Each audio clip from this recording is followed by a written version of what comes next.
Hey everyone, so we're going to New York. So New York is where a lot of my friends live, and I haven't seen them for over a year, so I just felt like it's a perfect time to see them, catch up, and all that. So I hope you enjoy the clips throughout my time in New York City and all that. As you can tell, I am in New York City for 3 days.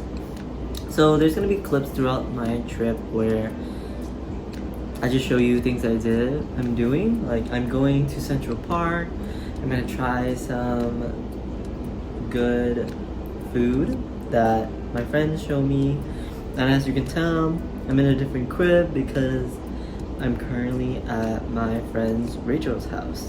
So yeah. Jumps everywhere, and we might just start with someone Reunited. but eventually you'll. We're getting a little shot. Okay. Cheers. I really think Alright. I feel like, because last year, or this summer, I went back to China and I talked to my spent my time with my family. I think one thing that really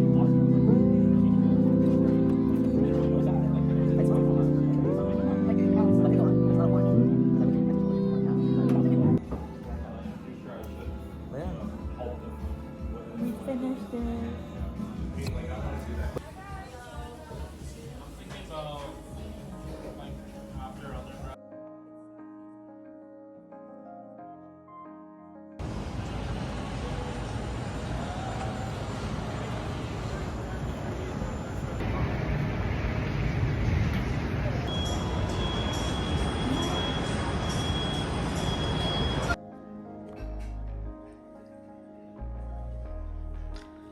I think I don't want any more after this.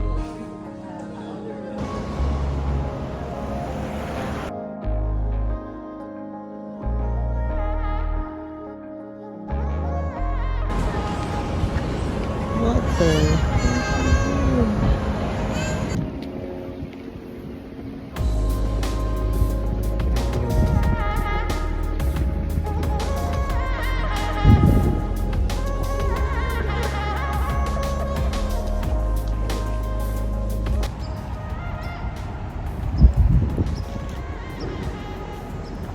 It's like my first time going to Central Park after visiting New York a couple times.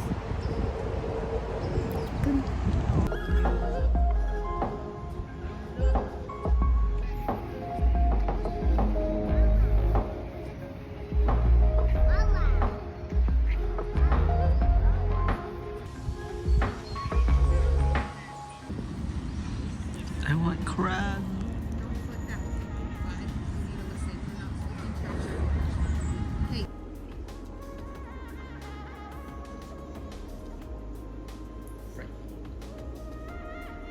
Like staring at me.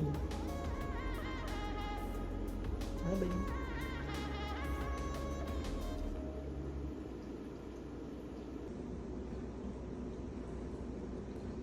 Frankie wants to be a YouTuber now.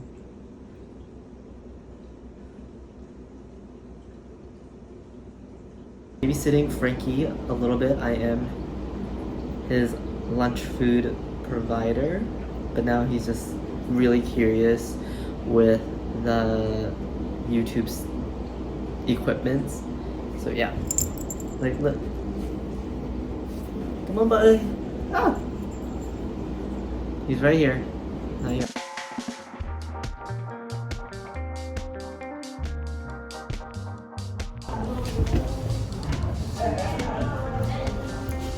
Trying on jeans and just pants in general.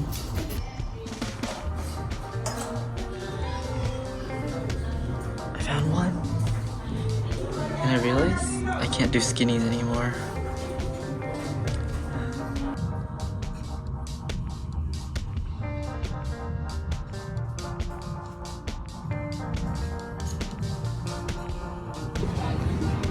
Like, what the fuck?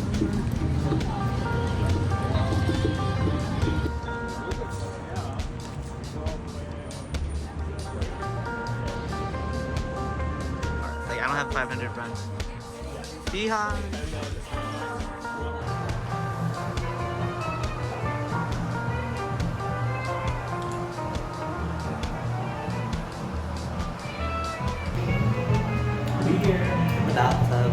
bathroom.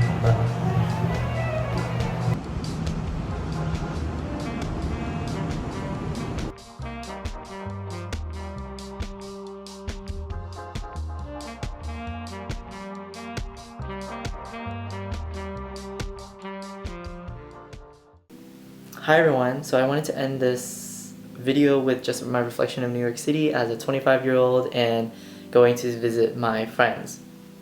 So something that was really big that I noticed is there was a huge nanny culture. I saw so many nannies with white babies. It was a very interesting demographic and it's actually pretty hard to avoid. And it's clearly normalized. And yeah, I thought it was the most crazy thing that I ever saw was I was at Central Park and I saw nanny hiring someone else to play with the kids, and I thought usually nannies are the one playing with the kids, entertaining the kids, so I thought that was shocking that they hired someone else to play with the kids, which shows that these nannies are paid pretty well. Yeah, now I want to talk about overall, I now understand the hype of New York City. You know, it's walkable, there's good public transportation, there's a lot of people with different backgrounds coming from different states, different countries.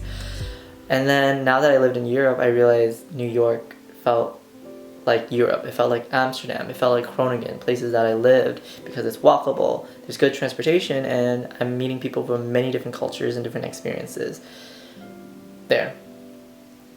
I also have to say that I also got time to actually go to the gay experience. So in the Netherlands, I went to gay bars, gay clubs, sex-focused clubs, and I want to say that I didn't record any time there because I want to respect the space, but it was fun. You know, it felt like I was back in the Netherlands because everything opened late to like 4 a.m. and in the Netherlands, I'm used to things closing at 5 a.m. But I gotta say it was cute. I love visiting gay scenes because I love seeing my people. But I have to say that when I went there was a certain demographic, and I definitely think it's because, first of all, it was a Wednesday, and second of all, I was in Hell's Kitchen. When I hung out with my other gay friends, they said that, oh, maybe Brooklyn, other places is different. There are different music, different demographics. So I definitely will visit that area if I had more time next time. Number 5, I gotta say, something I love about New York, which is crazy, me saying that I love New York, is that they have a do your own thing, follow your dreams, and that no one cares. And I've seen that in Times Square, I've seen it in Washington Square. I think when I was in Washington Square and Times Square, I see people making content, I see people be a fashion designer, I see people do whatever they want, and then no one really bat an eye. Like in Washington Square, I remember I have a vivid memory of, oh, if I look from my left, I see someone, a group of people protesting. I move a little bit, I see a wedding happening. I move a little bit, I see a couple clearly on their first date getting to know each other. I move my eye a little bit. I see people asking random people walking by what their favorite music that will most likely end up on a shorts, on a reels. And then I move a little bit and I see someone recording themselves skateboarding. And then I move a little bit left, I see someone dressed really nice, trying to create like a fashion brand or becoming a model. So I thought that was really cool. Like within that one blink of an eye, I'm able to see so many people do their own thing. You know, I see people following their dreams, and I also see that no one cares. No one is judging them. This is just normalized, and I really appreciate that, because I feel even in the Netherlands, or I still would feel weird recording, especially back at my hometown, even in Boston, I definitely still think I would feel weird recording as well. Or people would judge me, but they don't care, so you don't get any judgment. Yeah, and I think because of that, it built the New York people different. A lot of people say New York people might be meaner, but I also think because of that culture, they have to really represent themselves and be their own brand, right? So can't judge them if this is where they are raised. Two more things. I want to talk about the hilarious, the irony is that I actually got hit by a bike on my last full day in New York City.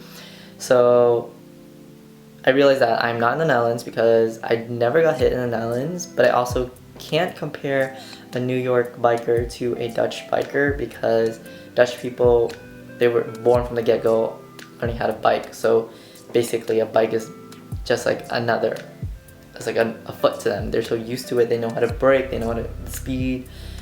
It's just, they're so used to it. Versus maybe New Yorkers, they just recently created this bike, or trying to be more bike friendly, but some people don't know how to bike as well as a Dutch person. Anyways, I just thought it was hilarious. I got hit by a bike and I was like, alright, that's my time to go back. But I'm very glad that it was not electric because that would have been a different story. Lastly, lounges. As you can see at the end of my video, I went to basically all the lounges that I had access to in the New York JFK airport. I gotta say, like I said earlier, New York people are built differently, so the customer service was built differently. I've never had really a bad experience when I was in the South, southern states, and their lounge experience. Even in Europe, I had great experiences. But here, I think I had the worst customer service experiences. I think because of how New York built their own people, a lot of them are much more rude. I remember the Centurion Lounge, people were really rude, but I wish I could say it is what it is, but it's something that I really noticed. Drinks wise, I definitely got drunk. I have pictures of myself. I definitely think I'm now allergic to wine because I get really red. And I usually don't have the Asian flush, but I guess I now do. Or I'm just allergic to wine. I guess one of my drinks snuck wine in or had like Prosecco or shit. But alas, I was freaking red throughout the whole time because I had time to go to all the lounges. I think I went to 3 lounges. I went to 2 Delta Sky and I went to Centurion Lounge. I love the Delta Sky lounges. They were really nice to me, and I think it's because it was late and I might have been the only 5-10 people there, but alas, I greatly appreciate that. And yeah, that is all I have to say. I really hope you guys enjoy my time, or my short video of my time in New York City. I'll be back, unfortunately, but it's definitely maybe a once every 1 to 2 years thing. But yeah, alright, bye everyone.